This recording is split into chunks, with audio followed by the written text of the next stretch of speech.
Hello guys, welcome back to Game Time. And we just took a review on Red Steel, and we seen how poorly the game is. But we ain't gonna give up on that game yet, because Red Steel 2 supposed to be coming out for the Wii sometime next year, I believe.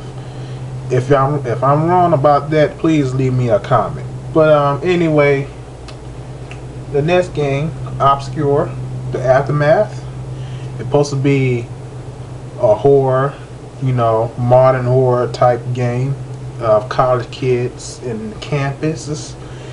And so far, seems like a pretty good idea at once. But the game, the game is, somewhat could have been done better, And the name of the company is Ignition. That's the name of the company that designed the game. And well, the controls on the Wii is we won't say it's bad, but it's it's like in between. It's the controls for moving the character around it's pretty good. It could have been a little better, but in the gun pointing when you have weapons, it's pretty good. It's not that hard as compared to Red Steel, but in that fact is the boss, the bad guys, the bosses, the things, the flowers, the plants, whatever you want to call it. Okay, one irritating thing about this game is once you leave the room and you go back into that same room,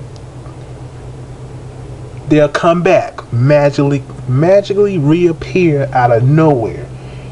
So that means you spend half the time shooting bullets, shooting using your ammo, your health, everything. Waste of nothing, because they just going to keep coming back as soon as you leave that particular area to go get something, to solve some kind of puzzle, or you're going to get something because you left something. Let's just say, example, you left a health or some ammo. You need some more ammo. You go back, get ammo, you come back to the same area, the monsters reappear. I don't know, hey, if I'm wrong, leave us a comment. But anyway, for our experiences, I don't know it's like this on the PS2 version, but it was a part in the beginning where, as soon as you get the gun, you go down the hallway, open the door, whatever, and you solve this little puzzle in the library or something, or before that, you go through this door and you'll see these things, these dog things, and this big thing, this plant thing. They don't even have names. That's how stupid it is. But after you kill them, or you can just walk past by them, and you walk in this area, it's like a kitchen area, and you see this dead person in the corner. You get the stuff, the papers, and all that other stuff in. Each character has some special, unique skills. One character is good with solving puzzles. Another character is good with uncoding things, and another character is good with athletic skills or jumping high and stuff like that. So, it's basically a good. You don't use all the characters. You just pick two, and you not really pick two, but whatever you start off with, that's who you get. Okay, man. I have a little. They call me the scientist, Barry, and I like.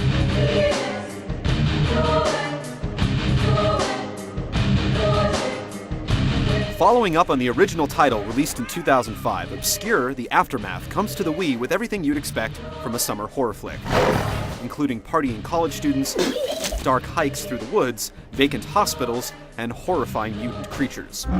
But will you dread playing this game because it's scary? Or just scarily bad.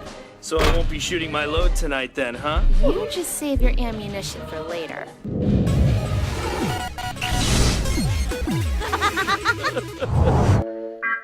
But who are... Look out! Obscure the Aftermath takes place 2 years after the principal of Leafmore High School unleashed a series of botanical experiments on the student populace, transforming many of them into bloodthirsty monsters.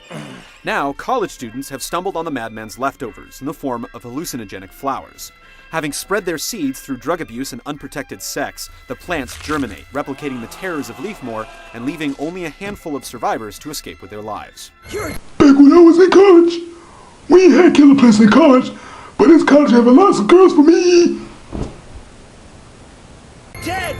Like the B-movie fare the game emulates, much of the entertainment comes from listening to just how corny the dialogue can get, To the palace, coach driver! and how stupid the characters' decisions can be.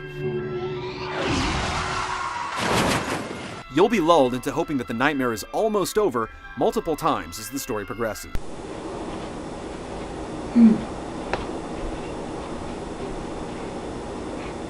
Oh, God.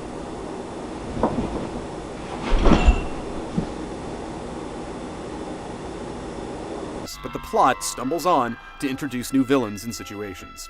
Even after the credits roll, Obscure manages to drag you back to Fall Creek for one more chapter of pain. Is that the help you promised?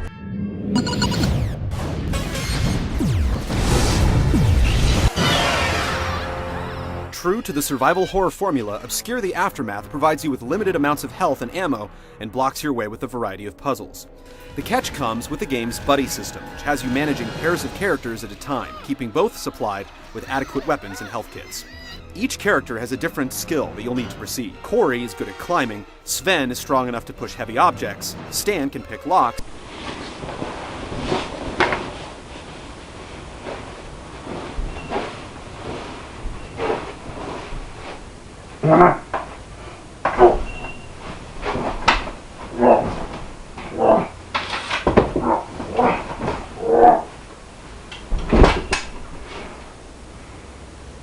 and May knows how to hack into electronics.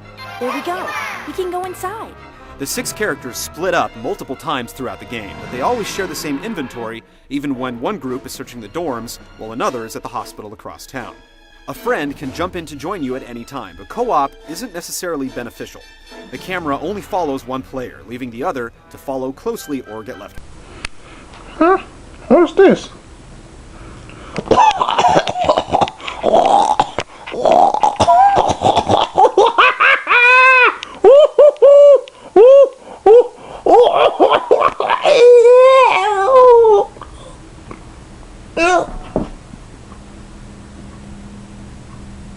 Behind, and thanks to the frustrating controls, AI characters actually stand a better chance of hitting their targets. Whenever your partners do get out of line, feel free to correct them via baseball bat, golf club, or chainsaw, because you can punish them all you like without lowering their health. Aren't you frustrated or what? To save your game, you'll have to locate and touch large flowers that cause your characters to comically pass out. It's a bit silly.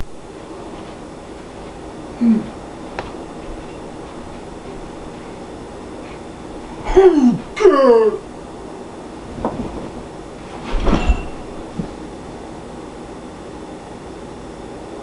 So, the game overall view gets a 2 out of 5.